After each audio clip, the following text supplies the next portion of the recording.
This is going to be a review for chapter 630 of Naruto Shippuden. Now, I will say a lot happened in this chapter. Now, the first half seemed like it was mostly Kakashi and Obito going back and forth, exchanging blows verbally, and there was quite a bit that happened. Now, it started out with him having a big hole in his chest, Obito that is, and Obito trying to get Kakashi into believe in this alternate reality or just imagining things, and he was starting to see Rin and the younger version of Obito, and a lot of people keep on saying, that this was probably a genjutsu or something, but I'm pretty sure you can't really use a genjutsu on yourself. I mean, we really don't know, but I understand that the whole thing with the crow coming out of Naruto's mouth and using the genjutsu on Itachi, but that wasn't his eye in that crow, so it's not really using it on himself in any way. So I don't really think you could use a genjutsu on yourself. Maybe you can, but if you can't, then I guess that world that they're in just has less limits or just more imaginative or something. You could create things or something. It's very different, but one thing that also makes me think is that maybe he actually forgot about someone. Maybe he teleported someone into that world a very long time ago, and maybe he forgot about them, and maybe they can use a genjutsu, which would make me really think, I wonder who that is. There's one particular person that comes to mind, but I'm not going to say his name. But quite a bit actually happened, and my one favorite part with them going back and forth was towards the end, and it was one of those things that I guess you could say a lot of people have waited a long time for, and I was just very happy to actually see this happen, and actually just see the results, and that is, what is going to be the look on Obito's face when he gets his own phrase or words being used against him after all these years? And we got the answer, and I gotta say it was quite different than what I expected. He had a very big surprised look on his face, but I expected it to turn out differently.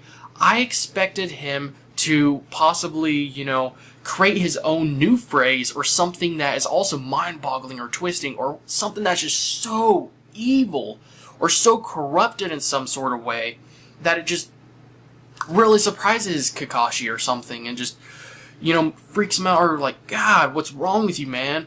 And just, I was surprised kind of to not see that, but I will say that I am happy with the end results overall and just what happened after Kakashi told him that phrase and used it on him, and it was just really funny to see that look on his face after all these years. And one kind of thing I started thinking into, which is me just, going too far into it, is maybe Obito maybe thought of the next generation, maybe he thought of the future, maybe he actually kind of predicted things, actually. Maybe he saw how messed up the ninja world was, and maybe, he realized, well, at this rate, it looks like Kakashi is very likely going to be leading a lot of people. He's going to either be a leader or just a lot of people are going to be following him naturally, and they're going to need something to think of to lead the next generation into possibly better future for the ninja world.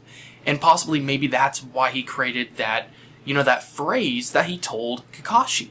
And maybe that's what happened. Because after you read into what happened to Madara, he's not as evil as people think. So maybe the same thing happened with Obito for all we know. I mean, again, this is probably just me reading too much into it, but maybe he did. Maybe he just wanted to put one last faith or just peace into Kakashi in hope of a better ninja world overall. And maybe over these years, maybe something happened on the sides that happened to Obito that made him just lose his mind, kind of like, Pain. After what happened, he just lost his mind and kind of, lost his ninja way overall.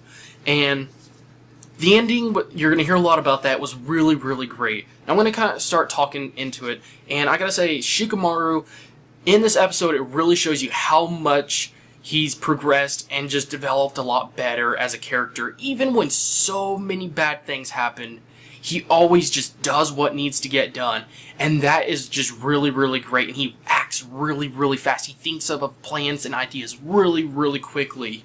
And he really tried to help everyone, and he really thinks of everyone else over himself. And there was one little funny part, I will admit. And he's came so far, he's developed a lot like a character, or great as a character in general, and it's just really crazy to see after everything that's happened to the people around him, he's still going, he's still doing it, he's still not slacking off, because as you may see every now and then, a character will be very, very saddened or put down by something that happened, and it may almost cost them their life, because, maybe it just crashed them or just broke apart in them so much. And seeing Shikamaru just keep on going is really, really great. And he's becoming a really, really great character in general, and I was very, very happy to see that in this chapter. Now, another thing that happened in this chapter was towards the end. Now, there was a lot of things that they probably could have added on a little bit more towards the end, but maybe that they're holding it into putting it in the next chapter. Maybe they're wanting to put it all into the next chapter so then they can make that chapter like super epic or something just crazy and just make it as action-packed and just crazy as possible. And what happened at the chapter, I was a little bit surprised about how it happened, but Minato showed up. The Ten Tails was about to launch a big attack, and that's when Shikamaru had to act fast and come up with a plan, but it just disappeared. And that was when Minato showed up and just, God, he always knows how to make an entrance. It is so funny. And I will say, that's another little, I guess you could say, thing that I've seen with Naruto. Sometimes Naruto make an entrance, but in the earlier series, he was just such an idiot sometimes and that kind of stuff. But man, does Minato know how to make a great entrance. And a lot of people were saying that, maybe they should have added Sasuke, had him show up, because obviously they are going to be showing up pretty soon along with the other Hokages. Very likely, unless Minato for some reason left on his own. But also, again, like I said, that would have transitioned into the next chapter a lot more, like if Sasuke and them would have showed up. And it would have been too much pressure, like, oh, I need to see the next episode. And that's why they're just waiting to put in the next episode, and they just gave this a great ending overall. I mean, like I said, Minato always knows how to make a great entrance. And I gotta say, overall, this was a really great chapter. I mean, there was character development, a huge reaction on Obito of hearing his own words after all these years, and there was Minato. And the reaction of Naruto just being okay with it, being happy and positive, not even being surprised or upset that he was under the reanimation jutsu, was that was one of the things I was kind of surprised about at the end. But overall, I'm definitely going to give this episode a 4.8 out of 5. It's not quite 5, but it is very, very close. If they would have put a little bit more into it, it would have been definitely 5. But hey, this was definitely a very, very high, just great chapter overall, and I highly recommend reading it. This is going to be a great chapter. It's definitely not filler or just kind of junk of just people talking. A lot happened in this chapter, and they did a great job overall. So I hope you guys enjoyed the video, and hopefully we could see Sasuke in the next one, or maybe it's going to kind of drift into, maybe another big long conversation, or having flashbacks or something, or maybe something else is going to happen. I mean, I guess we'll just have to see. Thanks again for watching, guys, and I hope to see you guys in the next video.